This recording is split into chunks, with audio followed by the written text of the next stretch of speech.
Untuk informasi lebih lengkap dan berita terkait, klik link deskripsi. Dan jangan lupa juga untuk download aplikasi CNBC Indonesia yang tersedia di Play Store dan juga App Store. Jangan lupa subscribe ya.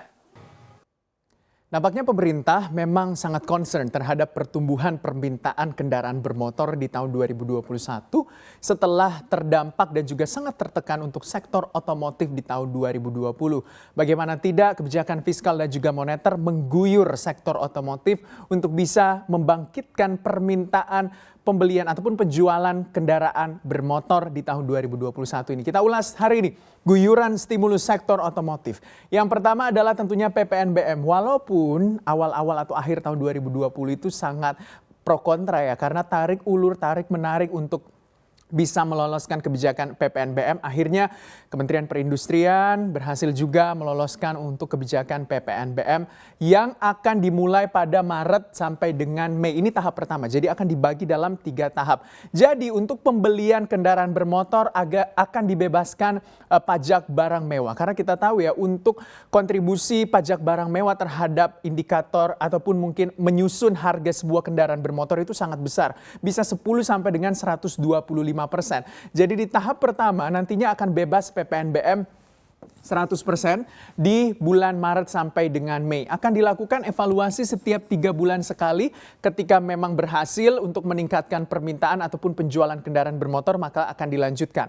Di tahap kedua, di bulan Juni sampai dengan Agustus akan dikenakan PPNBM dengan potongan 50%. Dan di tahap ketiga, di September sampai dengan November akan ada pengurangan PPNBM dan hanya akan membayar kurang lebih 25% saja PPNBM-nya. Jadi bisa dikatakan akan ada evaluasi setiap 3 bulan sekali dengan 3 tahap dilakukan, yaitu dari Maret sampai dengan November 2021.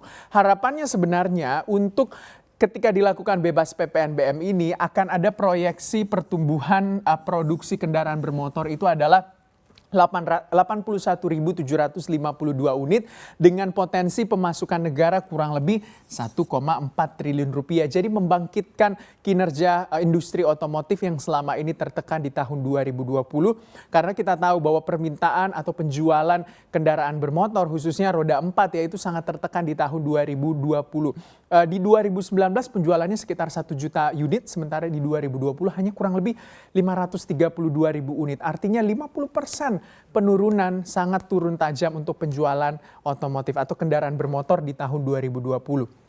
Bukan cuma bebas PPNBM saja, karena ini dari sisi fiskal. Dari sisi moneter ternyata juga diguyur stimulus. Karena Bank Indonesia kemarin juga sudah menetapkan bahwa menurut Gubernur Bank Indonesia Pak Periwarjio melonggarkan ketentuan uang muka kredit atau pembiayaan kendaraan bermotor paling sedikit 0% untuk semua jenis kendaraan bermotor baru. Jadi LTV atau loan to value dan juga LFTV atau financial to value ini semuanya dilonggarkan, bahkan akan ditanggung oleh pihak pemberi kredit, dalam hal ini mungkin perbankan ketika Anda melakukan atau mengajukan kredit kendaraan bermotor atau mobil begitu ya. Jadi bisa sampai dengan 0%. Saking concernnya sebenarnya baik dari sisi fiskal dan juga moneter untuk bisa membangkitkan sektor otomotif ini.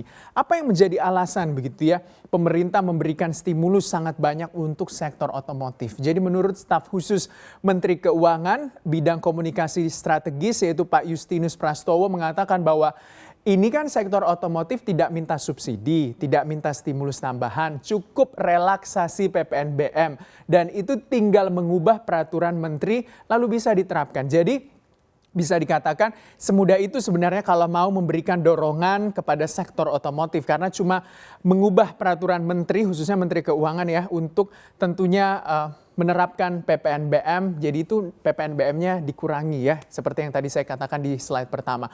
Apa yang menjadi alasan pemerintah? Yang pertama adalah cara pemerintah untuk memulihkan ekonomi nasional. Karena kita tahu kontribusi untuk sektor otomotif khususnya secara industri, yaitu industri manufaktur memang cukup besar terhadap PDB atau pertumbuhan ekonomi Indonesia. Lalu menguntungkan konsumen dan juga meningkatkan produksi otomotif. Harapannya sebenarnya akan meningkatkan produksi otomotif dalam negeri dan juga meningkatkan penjualan mobil Khususnya juga mobil ya, karena kendaraan otomotif PPNBM mobil yang diterapkan begitu untuk tahun 2021 ini. Yang ketiga juga meningkatkan penjualan otomotif dan yang keempat menambah pemasukan negara. Seperti tadi yang saya katakan di slide pertama, 1,4 triliun rupiah diharapkan bisa didulang menjadi pemasukan negara di tahun 2021 dari sektor otomotif.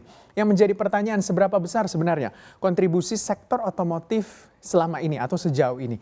Jadi menurut Menteri Perindustrian Tentunya menurut Menteri Perindustrian, Pak Agus Gumiwang Kartasasmita mengatakan bahwa secara industri ya, jadi industri otomotif itu masuk ke dalam industri manufaktur atau pengolahan berkontribusi kurang lebih 20% terhadap PDB setiap tahunnya. Jadi kontribusinya sangat besar, 20% terhadap PDB setiap tahunnya, menyerap 17,5 juta tenaga kerja. Jadi industri manufaktur itu bukan cuma industri otomotif, di dalamnya ada industri baja, terus ada juga industri ban, karena kan mobil butuh ban tentunya, kalau nggak ada ban nggak bisa jalan ya. Jadi ada juga menyumbang ekspor kurang lebih 163,3 miliar US dollar untuk industri manufaktur. Dan juga realisasi untuk industri manufaktur di tahun lalu adalah 272,9 triliun rupiah. Cukup besar sebenarnya ketika realisasi investasi di sektor industri manufaktur atau pengolahan bisa dimaksimalkan, karena itu akan bisa menyerap tenaga kerja yang tentunya juga akan berkontribusi terhadap pertumbuhan ekonomi.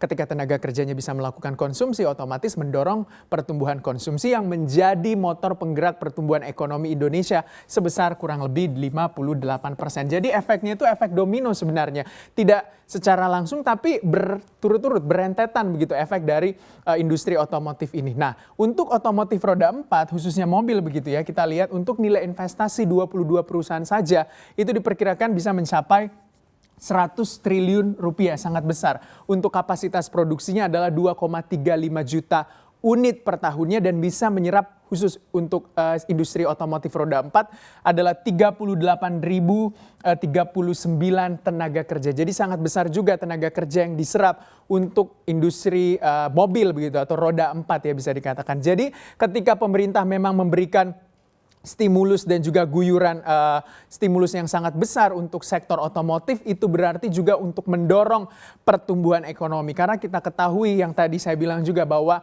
industri otomotif itu memiliki efek domino, tentunya khususnya untuk industri manufaktur juga dalam hal mendorong pertumbuhan ekonomi Indonesia. Harapannya di 2021 ada pemulihan permintaan kredit khususnya kredit kendaraan bermotor atau roda 4 atau mobil, jadi bisa juga menjadi motor penggerak untuk pertumbuhan dan permintaan kendaraan bermotor atau mobil di tahun 2021 ini yang bisa berujungnya kepada pertumbuhan ekonomi yang bisa terjadi recovery di tahun 2021 ini.